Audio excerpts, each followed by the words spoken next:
The Balance Sheet, or BS tab, will be mostly populated when you receive your control panel. You can see that there are only a few areas with tan cells. The BS tab is your forecasted balance sheet. It is required to forecast your cash flow, which is a primary benefit of your control panel. There are several items identified on the balance sheet that significantly impacts cash flow that are not represented on your P&L or budget. These could include debt principal payments, changes in inventory, accounts receivable, and accounts payable, as well as large purchases that are not expensed, such as vehicles and expensive equipment. We start with the beginning cash position for the year, which is the prior year's ending cash position. The rest of these inputs for receivables, payables, and inventory are here so we can identify the speed at which each of these balance sheet items turn over. Down the left column, you will see headings that are necessary to produce the information in the yellow cells. These cells identify what your company's turnover is in areas that impact your cash flow. Each of these headings has a red triangle in the corner indicating that if you put your cursor over the cell, a pop-up message will be revealed. These pop-up messages define what each of these headings mean. You do not need to be familiar with these definitions since this information is already populated for you and you will not likely ever need to refer to this information. But it is here if you want to understand this part of your company's data. Accounts receivable turnover means the average number of days that it takes your clients to pay from the point the receivables are generated. You can see here that in the prior year that his clients paid him on average in 67 days. However, that is the average throughout the year, not the actual monthly turnover. If you made available your past year's financials during your intake call, we get a lot more specific with your forecast. There is a tab you can open called Ratio Analysis that identifies your quarterly average turnover for your receivables, payables, and inventory, if you have it as well. Here you can see what his actual quarterly account receivable turnover was and that these numbers are automatically imported into his BS tab. Since accurately forecasting your cash flow is such an important value of your control panel, a variation of your accounts receivable of this amount from season to season will greatly affect what you can expect your cash flow to be. It also will give you insights into how to improve cash flow during your tougher cash seasons. Even though his actual turnover is imported here, he can type in these cells to establish a goal to speed up his accounts receivable turnover or to account for periods it might get worse for some reason. Moving these numbers up or down will have a noticeable impact on cash flow. However, unless some action is taken, they will likely stay similar to the past. Under the section titled Accounts Payable, the exact same process is gone through to discover the prior year's accounts payable turnover. Similarly, this is the average time it takes for this man to pay a bill received from one of his suppliers from the time it was received. You can see here that he pays his bills on average in 10 days. But once again, his actual quarterly turnover is imported from the Ratio Analysis tab. Similar to his accounts receivable turnover calculation, he can override these monthly numbers to speed up or slow down his payables, which will also affect his cash flow. Under the budgeted accounts payable turnover row, we have another row identified as credit card payments. Since credit card balances are not always paid off each month, and their balances can grow, we have an additional line to identify proposed dates for principal reduction. For instance, if you see that cash on your cash flow forecast is going to be growing at different times throughout the year, if it is a priority to do so, you may choose to apply some of that cash to reducing your credit card debt. If so, this is where you would forecast those payments. The next area is for inventory.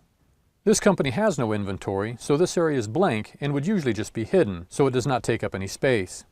Since relatively few of those who will watch this video will have inventory, and it can be a challenging topic, we have created a separate video to address this section.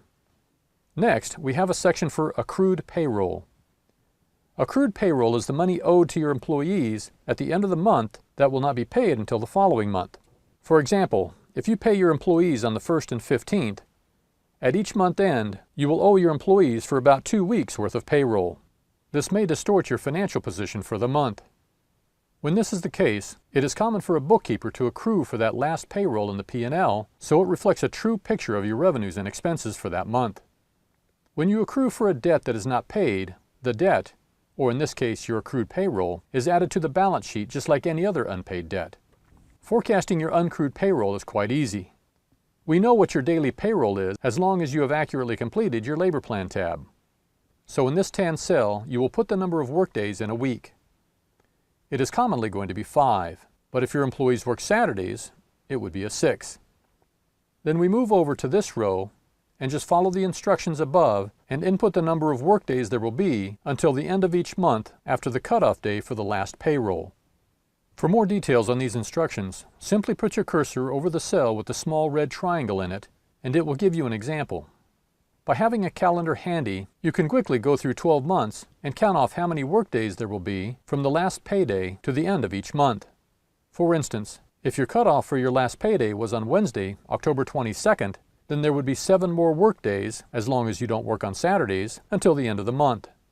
In that case, you would put a 7 here, and you can see the rest of the information is calculated for you. The next section is for capital purchases. The definition of a capital purchase is stated here. A capital purchase is one that costs over $1,000 and has a useful life that exceeds 1 year.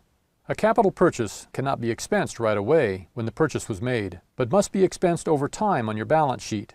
The IRS does not allow you to expense large purchases all at once like you expense small ones. Otherwise, no company owner would ever pay taxes because they would simply buy large assets at year-end to wipe out their taxable income. The IRS requires businesses to spread out, or amortize, these large purchases over the asset's useful life. These monthly expenses on your P&L and budget are called depreciation. So from a cash flow standpoint, you lose the cash on the day of the purchase, but only expense a relatively small portion of that purchase each month. This creates a discrepancy between your P&L profits and your cash flow. The point of this section is to pick up that difference. At any point throughout the year that you anticipate making a capital purchase, describe the purchase here, identify the full cost of the purchase in this cell, and then identify any down payment you might make in this cell. This final section is your loan principal chart. It is very possible that you have outstanding loans in your company presently and that you plan on making capital purchases in the upcoming year that you will borrow money for. If you provided us your loan information during the intake process, your loans will already be identified here for you.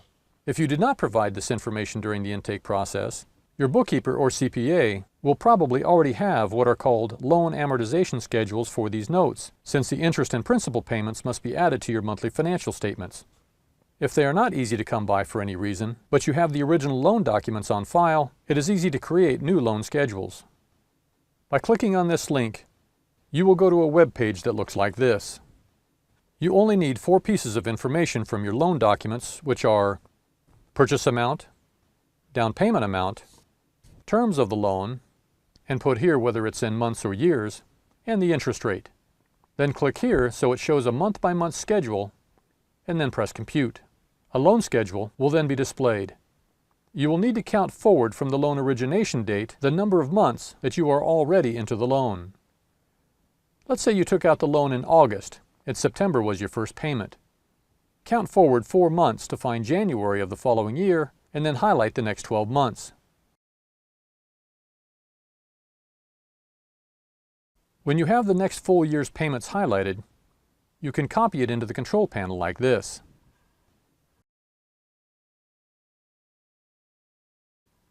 It's easy to go back and see the column headings and relabel them here in the control panel.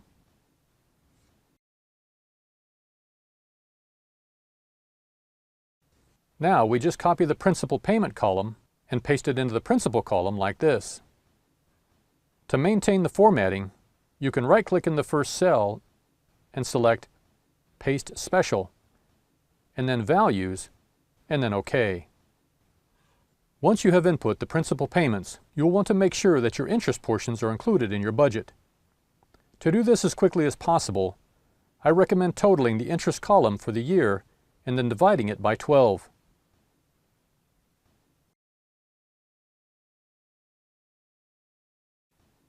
Then take this monthly average and add it to each month's budgeted interest in your Budget tab. And with this being done, your Balance Sheet tab is complete.